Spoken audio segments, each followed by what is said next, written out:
आगे से पीछे तक, दाएं से बाएं तक, अगल से बगल तक आप सबको काम ये करना है। और क्यों करना है कि जिंदगी क्या है, जुगालियां ही तो हैं, सहने को गम, खाने को गालियां ही तो हैं। हम आपको सिर्फ आनंद देंगे आज की रात, हंसाएंगे, गुदगुदाएंगे, आनंद देंगे। दुख देने के लिए आपके पास अपने रिश्तेदार हैं।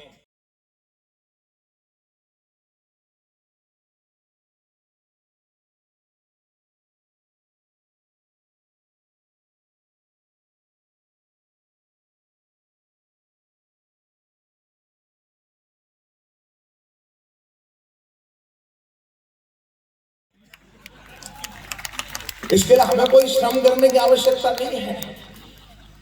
जिंदगी क्या है, जुगालियां ही तो हैं, सहने को गम, खाने को गालियां ही तो हैं। और इन कवियों का सम्मान ना पैसा ना सोना, आपके दो हाथों की तालियां ही तो हैं। आपके दो हाथों की तालियां। और तालियां क्या है, ऐसे नहीं बजती। इस बात को भी भाभी आपने नहीं बजाई। फीलिंग्स से तालियां बजती हैं। जब तक फील नहीं आए तब तक तालियां नहीं बजती हैं। मैं आपको फील करने का एक टैक्ट दे देता हूं। जो हमारी माताएं बहनें बैठी हैं उनसे निवेदन करता हूं, अगर आपको ताली बजाने का मन ना हो इन कवियों के कहने से, तो आप इस हाथ को ऐसे करिएगा और इसमें भाई साहब का फोटो देखना, फिर आराम से ऐसे ऐसे ऐसे बजाते रहना, आपको अच्छा लगेगा। आप लोगों को भी अगर फील ना आए तो आप बाएं हाथ को ऐसे करिएगा, ऊपर उठाइएगा। इसमें गलती से भी भाभी की फोटो मत देखना, वरना जो 2 रोटी मिल रही है उस पर भी संकट हो सकता है। उसमें उसकी फोटो देखना जिसने आपका रिश्ता पक्का कराया था, उस बिचौलिए की फोटो देखना। और फिर तालियां बजाने का फीलिंग्स आए तो फिर जोरदार तालियों से इन कवि सम्मेलन को और इन कवियों को ऊर्जा देते रहिएगा। मैं आप सभी के बीच में, लेकिन एक थोड़ा सा हमने धृष्टता कर ली। बच्चे माँ के सामने धृष्टता करने चल जाता है। मैं क्षमा मांगते हुए, एक क्रम हमारे कवि सम्मेलन का होता है कि पहले हम माँ सरस्वती की आराधना करते हैं, उनकी वंदना करते हैं। जीवन की हर मुश्किल को वो ही आशा कर सकती है। मैं सरस्वती वंदना के लिए, हमारे बीच में 2 देवियां बैठी हैं, उनमें से मैं बाबा विश्वनाथ की धरती से पधारी प्रियंका राय को आवाज दे देता हूं 4 पंक्तियों से कि वो आए और मां सरस्वती की वंदना से इस कवि सम्मेलन का विधिवत प्रारंभ करें। और आप भी मां की वंदना में स्तवन के क्रम। भाई कोई गलती हो गई क्या? हाँ करेंगे ना वैसे, आप तो पर्ची बना दो उनके नाम की। विवेकानंद जी हमारे जिलाध्यक्ष हैं और इन्होंने 1 महीने से पूरे व्यवहारी के सब लोगों को तंग करके रखा होगा, कार्यक्रम कार्यक्रम कार्यक्रम। आज उनकी साधना सफल हो गई। हमको भी सुबह 6 बजे भी फोन करते थे, रात को 12 बजे भी फोन करते थे, और 12 बजे से 6 बजे के बीच में नहीं करते थे। इसके लिए हम सब उनके आभारी हैं। लेकिन बहुत परिश्रम किया है, पर विवेकानंद जी के भी सम्मान में जोरदार तालियां बजा दीजिए। इतना परिश्रम श्रम इस कार्यक्रम के निमित्त उन्होंने किया है कि जीवन की हर मुश्किल को वही आशा कर सकती है, जिसको सब नाना कहते हैं उसको हाँ कर सकती है। और जब भी कोई विपदा आए उन चरणों में जाना तुम, दुनिया की हर मुश्किल का हल केवल मां कर सकती है। जोरदार तालियां बजा करके बहन प्रियंका राय को आवाज दीजिए।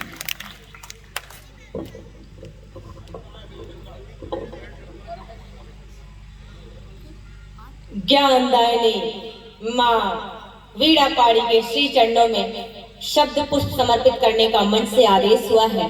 तो आइए जुड़ते हैं माँ के साथ। मेरे शब्द, आपकी भावनाएं कुछ क्षण माँ के चरणों में। मंच का ध्यान चाहूंगी और आप सभी का साथ चाहूंगी, जुड़िएगा।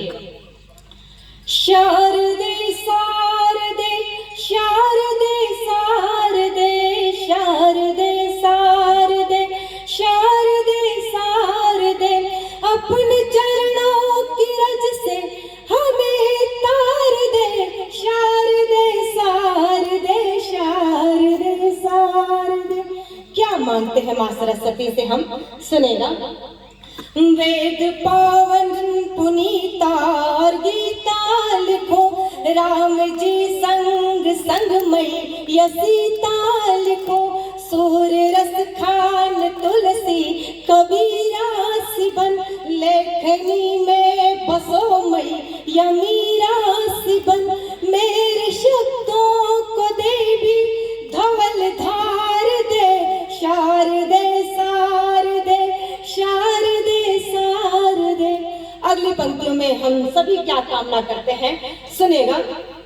शेखर बिस्मिल भगत की कहानी खुद में मैं वीर झांसी की रानी लिखूं, शेखर बिस्मिल भगत की कहानी लिखूं, नारियों में मैं झांसी की रानी लिखूं, राष्ट्र की बात आए तो शमशीर बन मैं लिखूं, धीर बन मैं लिखूं, वीर बन, बात जब प्रेम की हो तो श्रृंगार दे, शारदे सारदे, शारदे सारदे। और जैसा कि मेरे अग्रज ने मेरे परिचय में कहा कि मैं बनारस से हूँ, तमसा मेरा जन्म स्थान है, बनारस ब्याह के पश्चात जाना हुआ, तो मैं अपने जीवन परिचय का थोड़ा सा चित्र आप सबके समक्ष उकेरती हूँ और जुड़िएगा। क्या करके करके कल कल माँ गंगा की धारा बहे, झंडा ऊंचा जगत में हमारा रहे, घाट तमसा की पावन कथा में लिखो, त्रांची त्रांची की दारुण व्यथा में लिखो, वाल्मीकि प्रभु सा माँ उपहार दे, वाल्मीकि प्रभु सा माँ उपहार दे, शारदे सारदे, शारदे सारदे। और यह आप सभी को समर्पित करती है, आयोजन समिति को समर्पित करती हूँ, आप सबके इस पावन प्रयास को समर्पित करती हूँ। और जैसा कि सुमित भैया ग्रुप बना कि व्यवहारिक कवि सम्मेलन, तो मुझे उस समय भान नहीं हुआ कि एक स्थान का नाम है, मुझे लगा कि हम सभी परिवार वाले हैं और व्यवहार के संबंध में रखते हुए इसका नाम व्यवहारिक रखा गया, तो आप सभी को समर्पित करती हूँ। सुनेगा।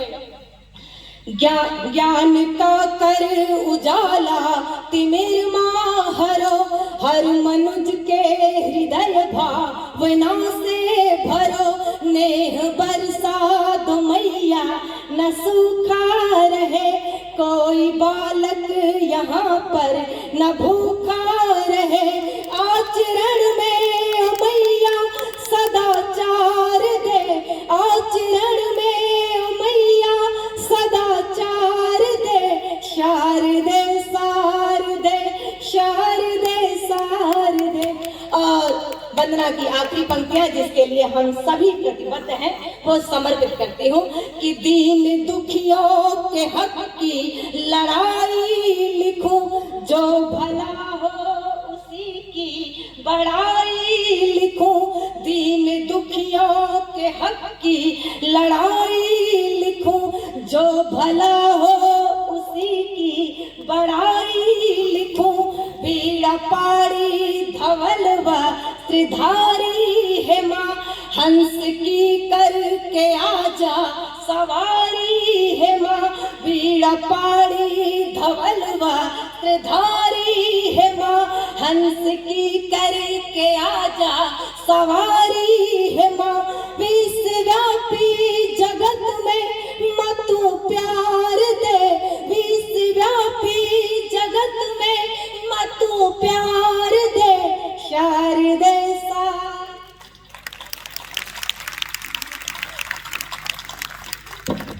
ना जाने कब कहां कैसे वो भावों को जगाती है, वो मन दर्पण में श्रद्धा सुमन खुद ही खिलाती है, भला इंसान की हस्ती ही क्या लिखे कुछ भी, वही गीता रचाती है, वही मानस रचाती है, वही गीता रचाती है।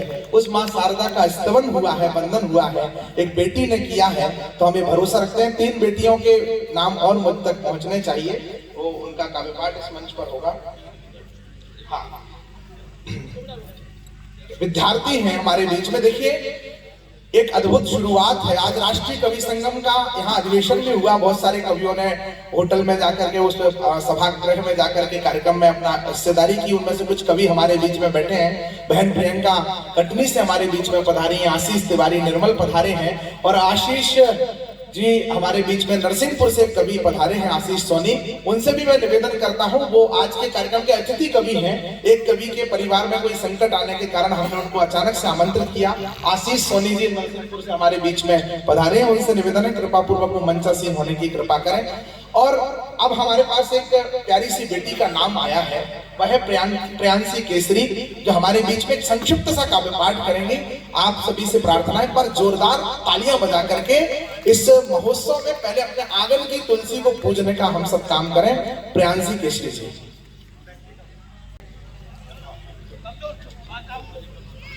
ये भारतीय स्कूल की छात्रा है।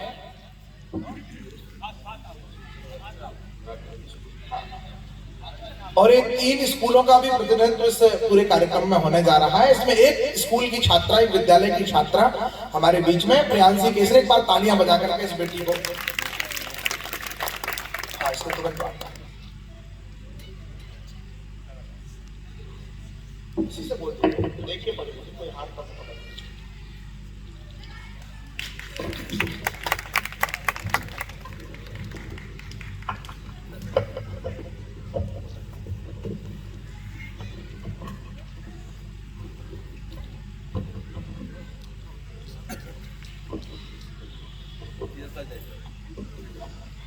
आदरणीय आज के सभी अतिथि महोदय और साहित्य प्रेमी को मैं नमन करती हूँ।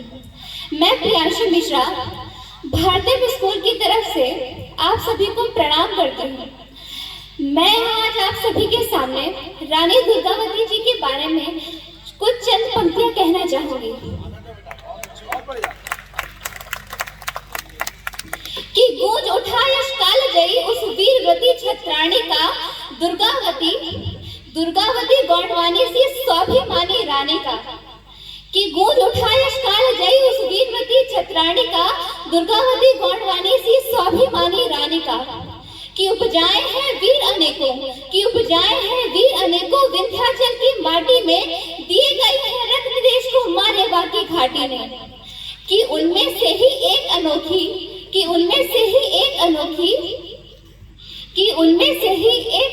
गढ़मंडला की रानी थी, गुड़ी साहसी शासक योद्धा धर्मनिष्ठ कल्याणी थी।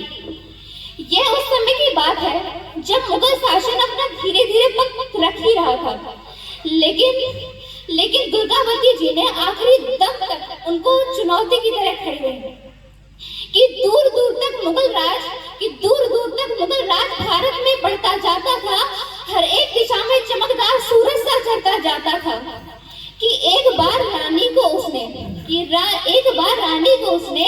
स्वर्ण करेला भिजवाया,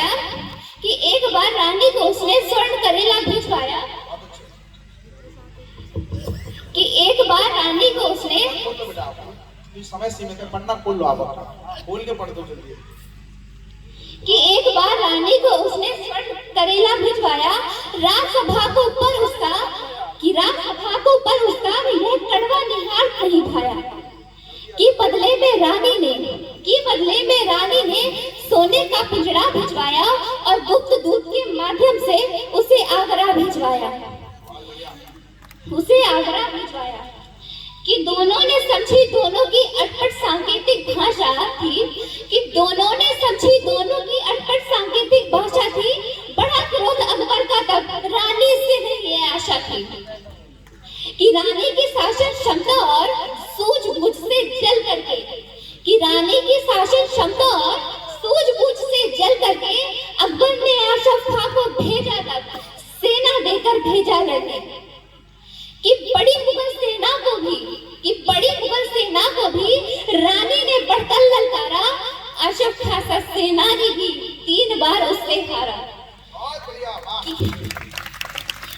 3 बार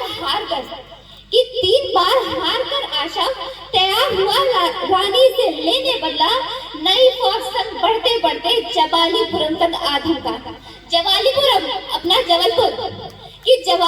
तक आ धमका। तब रानी अपनी सेना संग होकर हाथी पर स्वतः सवार युद्ध क्षेत्र में रणचंडी सी करती रही वार पर वार, और युद्ध हुआ चमकी तलवारें, सेनाओं ने की प्रहार, लगे भागने मुगल सिपाही, था गौंडी सेना भी मार, कि तभी अचानक पासा पलटा।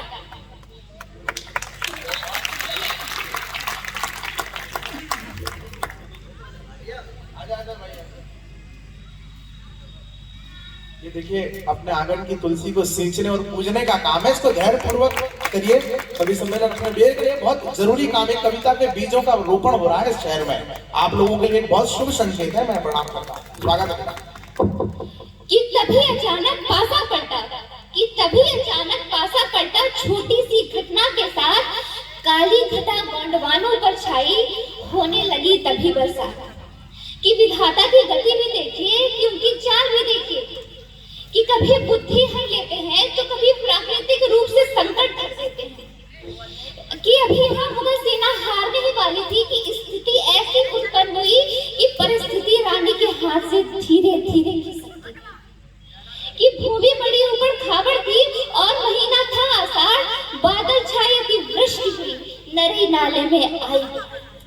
छोटी सी सेना रानी की वर्षा के थे प्रबल प्रहार, तेज धार में हाथी आगे बढ़ न सका नाले के पार। कि तभी फंसी रानी को आकर लगा आंख में तीखा बाण, सारी सेना हतप्रभ हो गई, विजय आज सब हो गई म्लान। कि फिर भी निधड़क रही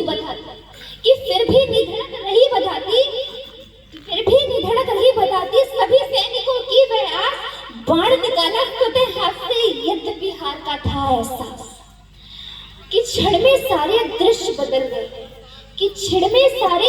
बदल गए, बढ़े जोश और हाहाकार, दुश्मन के दस्ते बढ़ाए, हुई सेना में चीख पुकार।